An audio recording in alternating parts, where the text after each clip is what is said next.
Falando um pouquinho aí diretamente pro corretor, eu acho que a gente poderia começar falando, Gaspar, sobre o momento do mercado. A gente ouve bastante, tem bastante convivência com corretores.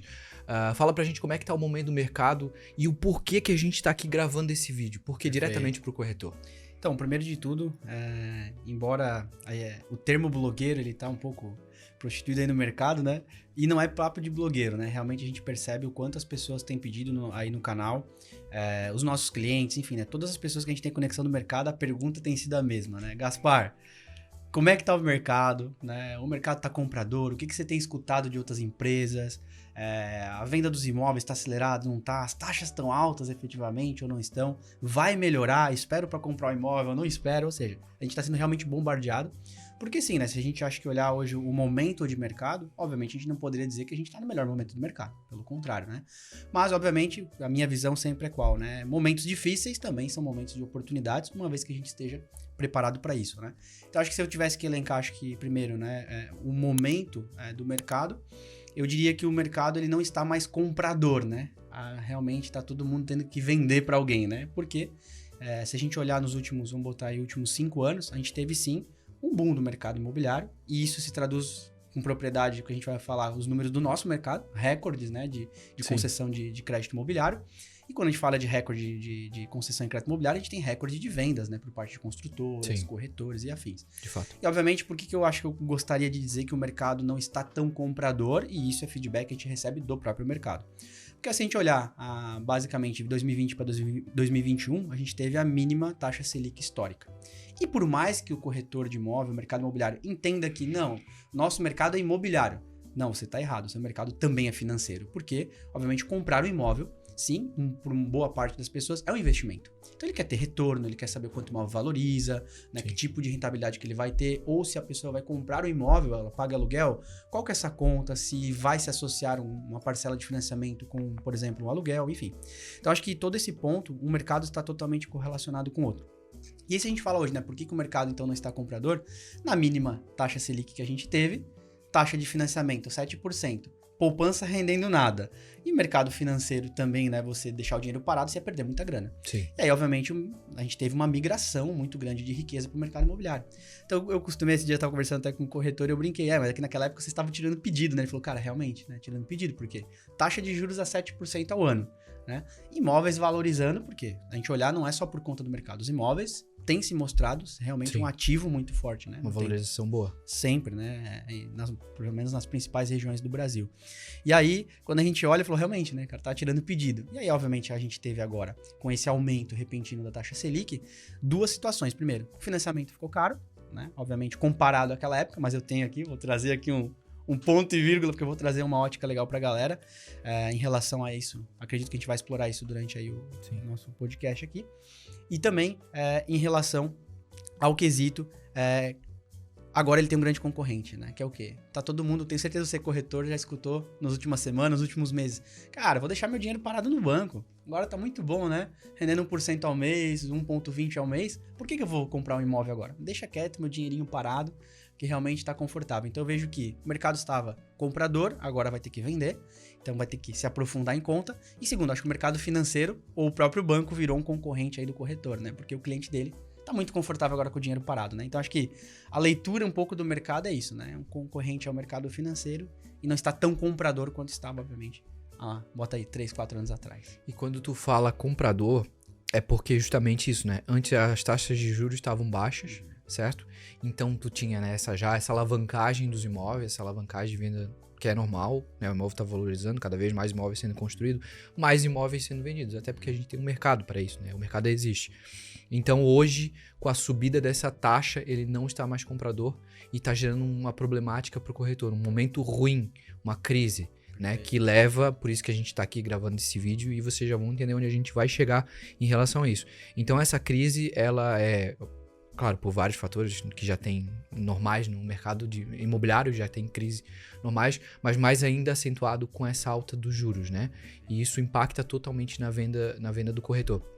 Até a gente tava conversando anteriormente antes de vir para cá sobre uma coisa que que eu lembrei. É mais fácil, então, alguém do mercado financeiro ir vender imóveis do que o corretor realmente olhar com carinho para esse lado e desenvolver essa parte também financeira.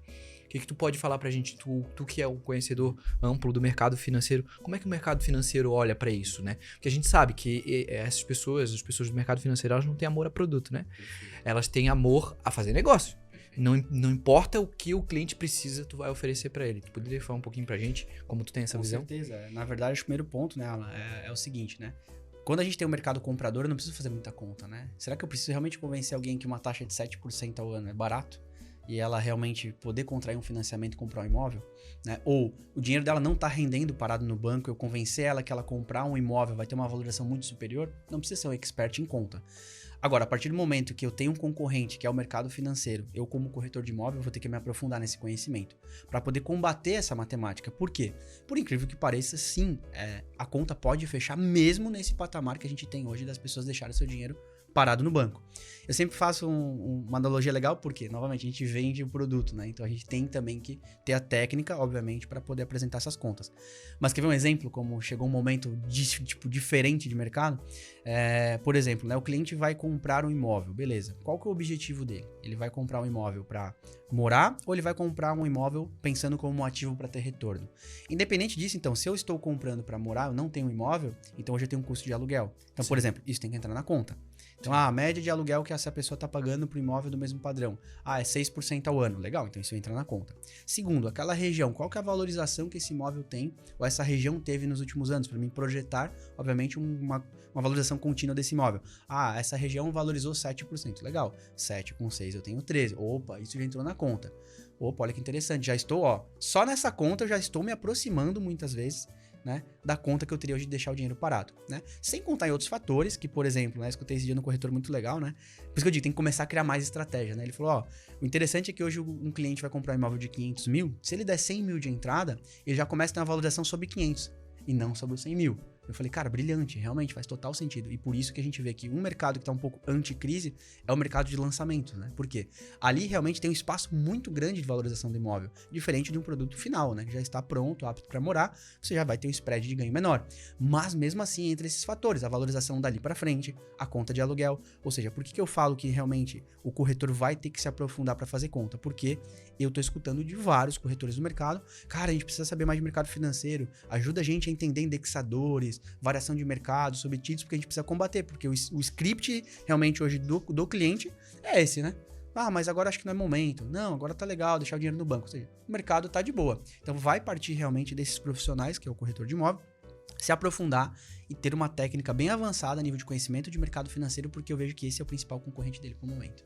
E essa concorrência se torna até desleal, né? Porque o corretor, se for parar pra pensar, ele só tem uma coisa, que é... Tu falou uma coisa engraçada antes, tirar pedido, né? Ele vira só uma pessoa que mostra o imóvel. Mostrador de imóvel, né? Não é essa, não. A gente não tá dizendo que o corretor é isso, não é. Mas ele acaba, né, na sua utilidade, se tornando isso. Isso é muito ruim, porque ele só tem uma função. E daí quando tu olha pro mercado financeiro, por exemplo, vamos pegar um agente de investimentos. O agente de investimento não tem amor a produto. O que o cliente precisar, ele vai fazer. E se ele precisar vender um imóvel, ele vai vender um imóvel. Se o cliente falar pra ele assim, eu tô pensando em comprar um imóvel. Na hora, ele vai piscar e vai falar, peraí, eu vou achar um imóvel pra ti, então. Então, essa dinâmica, ela é muito importante. É muito importante entender isso, é muito importante aprender isso. Claro, a gente fala do profissional completo, né? O mercado de investimentos, né? Inclusive, a gente tem parceria com grandes escritórios, né? É um mercado que a gente está muito próximo. O mercado de investimento, ele tá no outro lado da avenida do nosso mercado financeiro. E é interessante, né? Eu conversando, olha que interessante que eu vou falar para vocês. Hoje, o assessor de investimento, inclusive, novamente, quando a gente teve a mínima Selic, a gente teve um recorde de CPFs entrando na bolsa, porque não faz sentido deixar o dinheiro no banco porque não rende. Então, tinha que comprar um título a longo prazo, uma cota de um fundo, entrar no mercado da bolsa, né? Que são ações, enfim. Então, realmente, a galera se mexeu para poder ter um retorno maior. E vocês não fazem ideia. Então, eu diria que a grande base, a gente tem 2 grandes parceiros, né? O próprio corretor de imóvel e o assessor de investimento hoje indica muito negócio. Porque também, às vezes, em vez do cliente dele sacar uma posição para comprar um imóvel, o financiamento se torna um bom aliado. Um ativo. Né? Por quê? Porque às vezes o investimento dele, a taxa de retorno é maior, geralmente, do que a do financiamento. Ele fala, não, então não tira o dinheiro daqui. Eu te ajudo a fazer um financiamento. Então, hoje, o assessor de investimento tá fazendo muito financiamento. Isso é fato dentro das corretoras. E, cara, vocês não têm ideia. Hoje, olha só, o cliente vai comprar o imóvel, tá pegando aquela oportunidade e mandando pro assessor avaliar. Pro assessor fazer o planejamento para ele. Cara, tu acha que vale a pena eu comprar esse imóvel? E aí vai lá o assessor com conhecimento de mercado financeiro, de fazer uma projeção financeira e faz o cálculo. Sem contar que tem muitos assessores que são meus amigos, conhecidos, que a nossa região aqui, claro, é um mercado imobiliário muito aquecido, mas isso a gente pode botar pro Brasil todo, que estão ganhando dinheiro fazendo parceria com corretores. Porque o cliente tá naquela decisão de comprar um imóvel, ele faz toda a conta e ele, por confiar no assessor, por ter um conhecimento técnico de mercado, de projeções financeiras, ele coloca o assessor à frente, muitas vezes, dessa situação de procurar um imóvel. Então, isso que tu falou faz total sentido. Dê um passo atrás para ver, pro corretor ver a importância de ele buscar conhecimento, de ele estudar mais na carreira dele, de ele se aprofundar. Por quê? Não é mais só mostrar um imóvel, né? É realmente fazer conta e ser um especialista para estar próximo e representar esse cliente no mercado. Por quê? Gente, vender um apartamento, os corretores falam, galinha morta, né? Que é um apartamento com grande desconto. Ou um lançamento de uma construtora tabela zero, como eles falam, né? É assim, não tá te exigindo o máximo que você precisa, muitas vezes, a nível de conhecimento. Então, que ele pode, né? Exatamente.